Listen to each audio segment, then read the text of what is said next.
Pues bueno, segundo live en TikTok. Más que nada, como ya les había dicho, este live nada más es para crear videos más seguido en YouTube. Este live se va a ir, cuando lo acabe, va a ir directo a YouTube como video largo, ¿verdad?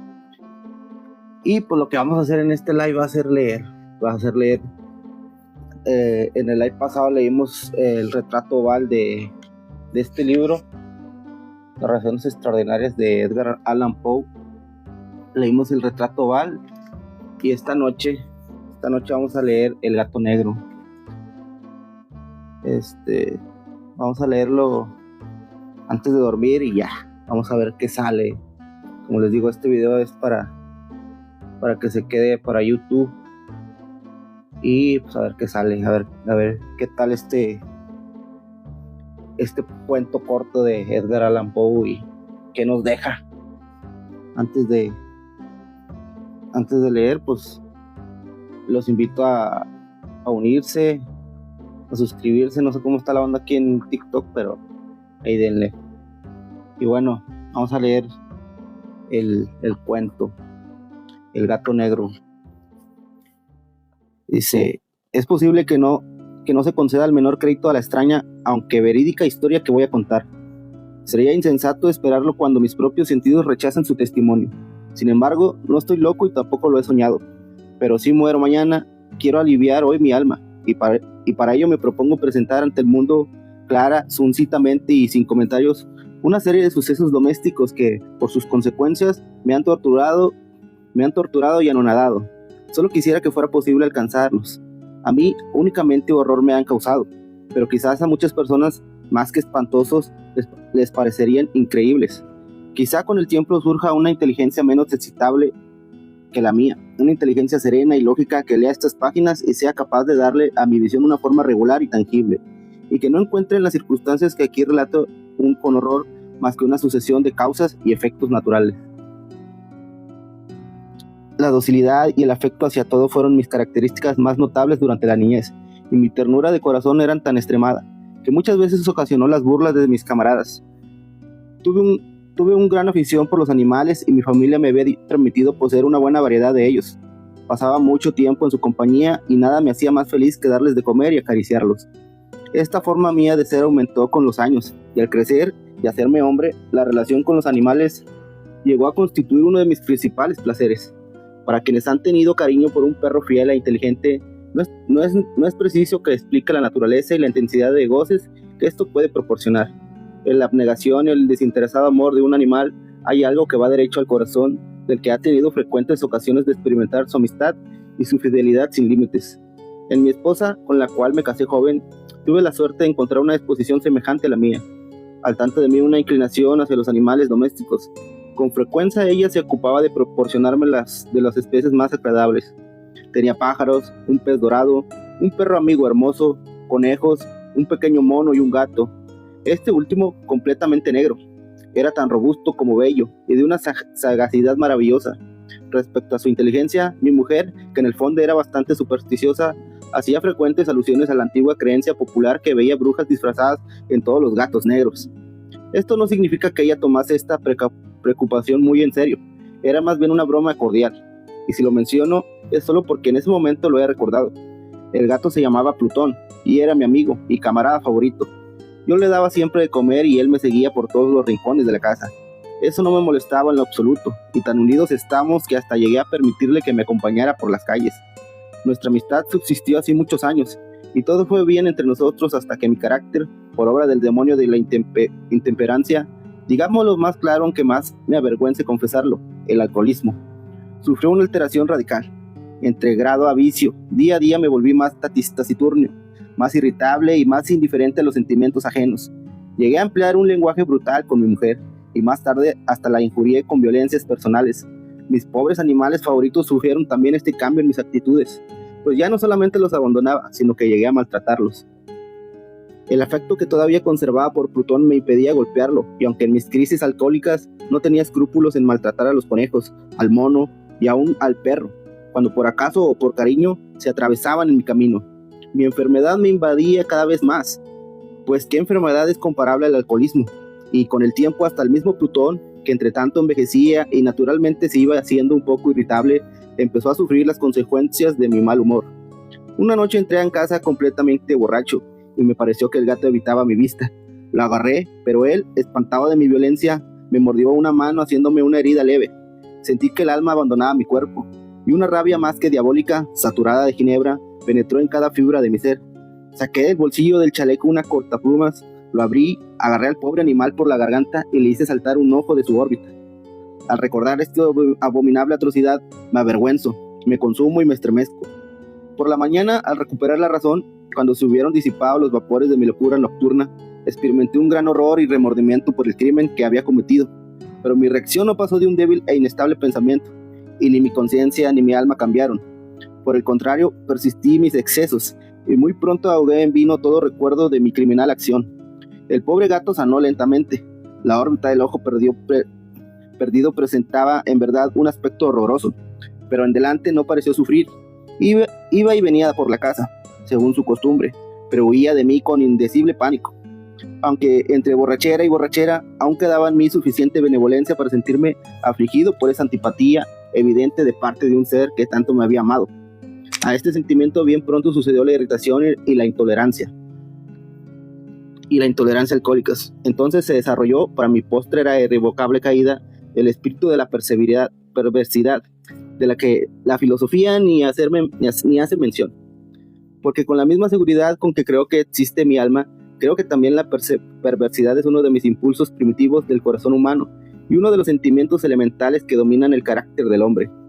¿Quién no se ha sorprendido más de una vez cometiendo una acción sucia o vil, por la sola razón de estar consciente de que no debía cometerla? ¿No tenemos acaso una perpetua inclinación, a pesar de la excelencia de nuestro juicio, a violar lo que nos está prohibido y sencillamente porque comprendemos que es ley? Ese espíritu de perversidad, así lo creo, fue el que causó mi ruina completa. El deseo ardiente, insondable del alma, de hacer daño a otros para atormentarse a sí misma, de violentar su propia naturaleza, de hacer el mal, por amor al mal. Me impulsaba la continuidad suplicio al que había condenado al inofensivo gato. Nada quedaba en mí de tierno niño que amaba a los animales, aunque una mañana, no sé si borracho o con absoluta sangre fría, le puse a Plutón un nudo corredizo alrededor del cuello y lo colgué de la rama de un árbol. Lo ahorqué con los ojos arrasados de lágrimas y experimentando el más amargo remordimiento en el corazón. Lo ahorqué porque sabía que me había amado y porque no me dio ningún motivo de cólera. Lo ahorqué porque sabía que, haciéndolo, cometí un pecado mortal que comprometía mi alma al extremo de colocarla, si tal cosa es posible, fuera la misericordia infinita de Dios piadoso y terrible. En la noche que siguió al día en que ejecuté esta cruel acción, fui despertando a los gritos de ¡fuego! Las cortinas de mi lecho estaban convertidas en llamas y toda la casa ardía. Con gran dificultad escapamos del incendio mi mujer, un criado y yo. La destrucción fue completa y se aniquiló toda mi fortuna. Entonces me entregué a la desesperación. No intento establecer una relación entre la causa y el efecto, entre la atrocidad cometida y el desastre. Estoy muy por encima de la debilidad. Solo doy cuenta de una cadena de hechos y no quiero que falte ningún eslabón. El día siguiente al incendio visité las ruinas. Los muros se habían desplomado, todos excepto uno. Y esa única excepción fue un tabique interior poco sólido, situado casi en la mitad de la casa, y contra el cual se apoyaba la cabecera de mi lecho. Esa pared había escapado en gran parte de la acción del fuego, cosa que yo atribuía a que había renovada recientemente.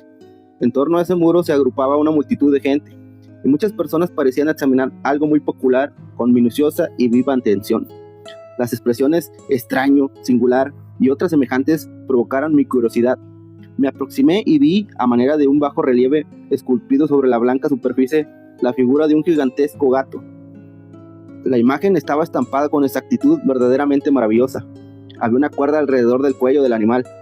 Al momento de ver esta aparición, pues en semejante circunstancia no podía menos que considerarla como tal, pensé en mi acción criminal y mi asombro y mi temor no tuvieron límites, pero al fin la reflexión se hizo presente. Recordé entonces que el gato había sido ahorcado en un jardín contiguo a la casa, probablemente a los gritos de la alarma. El jardín había sido invadido de inmediato por la multitud y el animal fue descolgado del árbol por alguno de ellos y arrojado en mi cuarto a través de una ventana abierta. Esto seguramente lo habían hecho con el fin de despertarme. La caída de los otros muros había aplastado a la víctima de mi crueldad en el yeso recientemente extendido y a la cal del este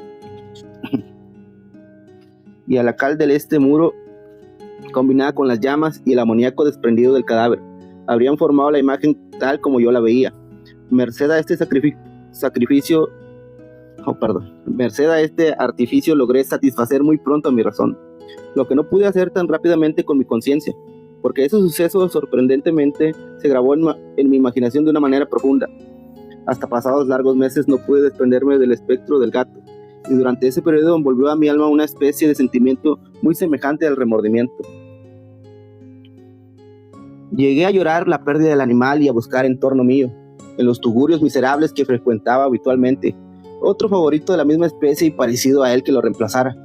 Una noche que me hallaba sentado, medio aturdido, en una taberna más que infame, fue solicitada mi atención hacia algo negro que reposaba en lo alto de uno de esos inmensos toneles de ginebra o ron que componían el principio ajuar de la sala. Hacía unos momentos que miraba yo a lo alto de ese tonel, y lo que me sorprendió fue no haber notado antes lo que se veía encima. Me aproximé y lo toqué con la mano. Era un enorme gato, tan grande como Plutón, e igual a él en todo, menos en una cosa.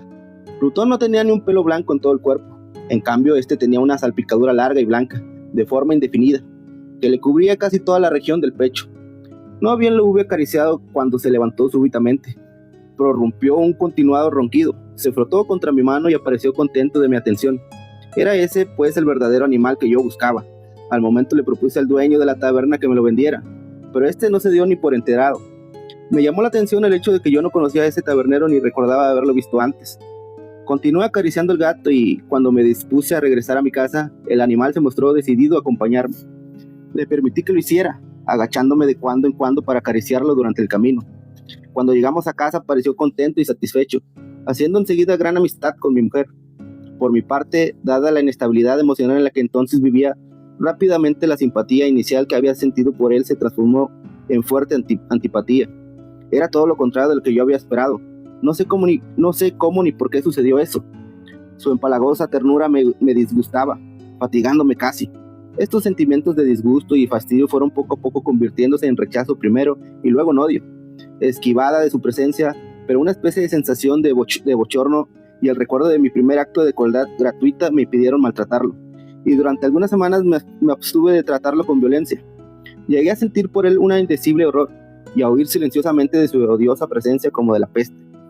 Seguramente lo que aumentó mi odio contra el animal fue el descubrimiento que hice en la mañana siguiente de haberlo traído a casa. Al igual que Plutón, él también había sido privado de uno de sus ojos. Esta circunstancia hizo que mi mujer le tomase más cariño, pues como ya he señalado, ella poseía en alto grado esa ternura de sentimientos que tiempo atrás fuera mi rasgo característico y la fuente de mis más sencillos y puros placeres. No obstante, el cariño del gato hacia mí parecía acrecentarse en razón directa de mi aversión hacia él, con implacable tenacidad que no podía ni yo podía explicarse al lector. Seguía mis pasos cada vez que me sentaba, se acurrucaba bajo mi silla y saltaba sobre mis rodillas, cubriéndome con sus repugnantes caricias. Si me levantaba para andar, se metía entre mis piernas y casi me hacía caer al suelo, o bien introduciendo sus largas y afiladas garras en mi ropa. Me trepaba hasta mi pecho. Dice: en tales momentos, aunque hubiera deseado maltratarlo de un solo golpe, me contenía en parte por el recuerdo de mi primer crimen, pero principalmente, debo confesarlo, por el terror que me causaba el animal. Este terror no era de ningún modo el espanto que produce la perspectiva de un mal físico, pero me sería muy difícil llamarlo de otro modo. Lo confieso abochornado, sí, aún en este lugar de criminales, casi me avergüenzo al afirmar que el miedo y el horror que me inspiraba el animal habían aumentado por una de las mayores fantasías que es posible concebir. Mi mujer me había hecho notar más de una vez la forma de la mancha blanca de la que he hablado y en la que estribaba la única diferencia aparente entre el nuevo animal y el que yo había ahorcado. Seguramente recordará el lector que esta marca, aunque grande, era un comienzo de forma indefinida, pero de a poco en grados tan imperceptibles que mi razón se esforzó largo tiempo en considerar como imaginarios. Había llegado a adquirir una rigurosa precisión en sus contornos. Presentaba la forma de un objeto que se me estremeció solo al nombrarlo, y esto era lo que sobre todo me hacía mirar al monstruo con horror y repugnancia, y lo que me había impulsado a liberarme de él si me hubiera atrevido. La imagen de una cosa horrible y siniestra, la espantosa imagen de la horca. Órale, oh lúgubre y terrible aparato, instrumento del horror y del crimen, de la agonía y de la muerte. Y así, El patíbulo, mi papel de verdugo y el horrible animal que me lo recordaba me convirtieron en un miserable, más allá de las miserias de la humanidad. Ese animal inmundo, cuyo hermano ya había destruido con desprecio. Una bestia bruta creado para mí, hombre formado a imagen de Altísimo, tan grande e intolerable infortunio. Desde entonces no volví a disfrutar de reposo, ni de día ni de noche. Durante el día, el animal no me dejaba ni un momento, y por la noche a cada instante, cuando despertaba de mi sueño, lleno de angustia inexplicable, sentía el tibio aliento de la alimaña sobre mi rostro, y su enorme peso, encarnación de una pesadilla que no podía sacudir, posado eternamente sobre mi corazón. Tales tormentos influyeron para lo que poco bueno que permanecía en mí desapareciera. Los más sombríos y malvados pensamientos fueron en delante mis preocupaciones íntimas. La tristeza habitual de mi carácter se acrecentó hasta llegar a odiar todas las cosas y a toda la humanidad. No obstante, mi mujer nunca se quejaba. Ay, ella era de ordinario el blanco de mis iras y la más paciente víctima de mis repentinas y frecuentes e indomables explosiones de cólera, a las que me abandonaba ciegamente. Un día que bajamos para un quehacer doméstico al sótano del viejo edificio donde nuestra pobreza nos obligaba a habitar, el gato me siguió por la empinada escalera, lo que en ese momento me exasperó hasta la demencia. Enarbolando al hacha y olvidando mi furor por el temor pueril que hasta entonces contuviera mi mano, asesté al animal un golpe que habría sido mortal si lo hubiese alcanzado como deseaba, pero el golpe fue evitado por la mano de mi mujer. Su intervención me produjo una rabia tan diabólica que desembaracé mi brazo del obstáculo y le hundí el hacha en el cráneo. Mi desdichada mujer sucumbió instantáneamente, sin exhalar un solo gemido. Consumado en ese horrible asesinato, traté de esconder el cuerpo. Juzgué que no podía hacerlo desaparecer de la casa en ningún momento sin correr el riesgo de ser observado por los vecinos. En busca de una solución, numerosos proyectos cruzaron por mi mente. Pensé primero en dividir el cadáver en pequeños trozos y destruirlos por medio del fuego. Discurrí y luego cavar una fosa en el suelo del sótano. Pensé más tarde arrojarlo al pozo del patio, después meterlo en un cajón, como mercancía, en la forma acostumbrada y encargar a un mandadero que lo llevara fuera de la casa. Finalmente me detuve ante una idea que consideré la mejor de todas. Resolví emparedarla en el sótano, como se dice a los monjes de la Edad Media emparedaban a sus víctimas. Observé el sótano, que parecía muy adecuada para semejante operación. Los muros estaban construidos en forma muy ligera y recientemente habían sido cubiertos, en toda su extensión, de una capa de mezcla que la humedad había impedido que se endureciese. Por otra parte, en una de las paredes había un hueco que era una falsa chimenea que había sido enjalbejada con el resto del sótano. Calculé que me sería fácil quitar los ladrillos del sitio, introducir el cuerpo y colocarlos de nuevo de manera que ningún ojo humano pudiera sospechar lo que allí se ocultaba. No resultó fallida mi suposición. Con la ayuda de una palanqueta, quité con facilidad los ladrillos, y habiendo colocado cuidadosamente el cuerpo contra el muro interior, lo sostuve en esa posición hasta que hube reconstituido, sin gran trabajo, toda la obra. Habiendo adquirido cal y arena, tomando todo tipo de precauciones para no llamar la atención ni despertar sospechas, preparé un revoque que no se diferenciaba del antiguo y cubrí con él escrupulosamente el nuevo tabique. Terminando este trabajo, el muro no presentaba la más ligera señal de renovación. Hice desaparecer los escombros con el más prolijo esmero y expurgué el suelo, por decirlo así. Con gran sensación de triunfo miré en torno mío y me dije: aquí por lo menos mi trabajo no ha sido en vano. Enseguida acudió a mi mente la idea de buscar al gato, causa de tan gran desgracia, pues al fin había resuelto darle muerte. De haberlo encontrado en aquel momento, su destino estaba decidido, pero quizás alarmado al sagaz animal por la violencia de mi reciente acción, no osaba presentarse ante mí en mi actual estado de ánimo. Sería tan imposible describir o imaginar la feliz sensación de consuelo que la ausencia del detestable animal produjo en mi corazón. No apareció en toda la noche, y por primera vez desde su entrada a mi casa, logré dormir con un sueño profundo y sosegado. Sí, dormí como un patriarca, no obstante tener el terrible peso del crimen sobre mi alma. Transcurrió el segundo y el tercer día sin que volviera el gato. De nuevo respiré como hombre libre. El monstruo, en su terror, habría abandonado para siempre la casa. Ya no lo volvería a ver. Mi dicha era inmensa. El remordimiento de mi tenebrosa acción no me inquietaba mucho. Se instruyó una especie de sumario que fue sobreseído al instante. La indagación practicada no dio al menor resultado. Habían pasado 4 días desde que cometí el asesinato, cuando un grupo de agentes de la policía se presentó en la casa y se procedió de nuevo a una prolija investigación. Como tenía plena confianza en la impermeabilidad del escondrijo, no experimenté zozobra. Los funcionarios me obligaron a acompañarlos en el registro, que fue minucioso y en extremo. Por último y por tercera o cuarta vez, descendieron al sótano. Mi corazón latía regularmente, como el de un hombre que confía en su inocencia. Recorrí uno a otro extremo del sótano. Crucé mis brazos sobre mi pecho y me pasé, aparentando tranquilidad de un lado para otro. La justicia estaba plenamente satisfecha y se preparaba para marcharse. Era tanta la alegría de mi corazón que no podía contenerla. Me abrazaba el deseo de decir algo, aunque no fuese más que una palabra de señal de triunfo, y hacer indubitable la convicción de mi inocencia. Señores, dije al fin, cuando ya subía en la escalera, estoy satisfecho de haber desvanecido sus sospechas. Deseo a todos buena salud y, si es posible, un poco más de cortesía. Y de paso, caballeros, ven aquí una casa singularmente bien construida. En mi ardiente deseo de decir alguna cosa, apenas sabía lo que decía. Les puedo asegurar que esta es una casa admirablemente hecha. Esos muros, ¿van ustedes a marcharse, señores? Estas paredes están fabricadas muy sólidamente. Y entonces, con una audacia frenética, golpeé fuertemente con el bastón que tenía en la mano, precisamente sobre la pared de tabique detrás de la cual estaba el cadáver de la esposa de mi corazón. Ah, que Dios me proteja y me libre de las garras del demonio. No se había extinguido aún el eco de mis golpes, cuando una vez surgió del fondo de la tumba un quejido primero, débil y entrecortado como el sollozo de un niño, y aunque aumentó después de intensidad hasta convertirse en un grito prolongado, sonoro y continuo, antinatural y antihumano, un aullido, un alarido a la vez del espanto y de triunfo, como solamente puede salir del infierno, como horrible armonía que brotase a la vez de las gargantas de los condenados en sus torturas y de los demonios regocijándose en sus padecimientos. Relatar mi estupor sería insensato. Sentí agotarse mis fuerzas y caí tambaleante contra la pared opuesta. Durante un instante, los agentes que estaban ya en la escalera quedaron paralizados por el terror.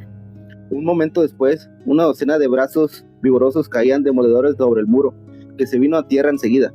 El cadáver, ya bastante descompuesto y cubierto de sangre cuajada, apareció rígido ante la vista de los espectadores. Encima de su cabeza, con las rojas fauces dilatadas y el ojo único despidiendo fuego, estaba subida la abominable bestia, cuya malicia me había inducido al asesinato, y cuya voz acusadora me entregaba al verdugo. El monstruo había sido emparedado por mí, y al mismo tiempo que escondía a mi desgraciada víctima. Y así acaba. Así acaba el cuento del El gato negro de Edgar Allan Poe. Está medio tétrico, medio sacado de ahí de que empezó por un gato y cometió un crimen mayor. Primero mató al gato negro que lo había acompañado y que lo quería mucho y después al revés, lo odiaba. Lo mató, y un segundo gato que tenía como si fuera un collar blanco, como si fuera también la soga con el que arcó al primer gato, que era, por eso estaba así, y con el ojo que le faltaba también, porque se lo había quitado, ahí menciona, ¿verdad? Y ese mismo gato hizo que cometiera otro crimen, y fue el mismo gato que hizo que se descubriera ese crimen cuando, pues ya vemos cómo acabó esta historia. Pero bueno, así termina este cuento corto de Edgar Allan Poe. Nos vemos en el siguiente, no sé si mañana o pasado, igual, y ahí nos vemos. Gracias por ver. Suscríbanse, únanse, no sé cómo se les diga aquí en TikTok, y nos vemos después. Bye.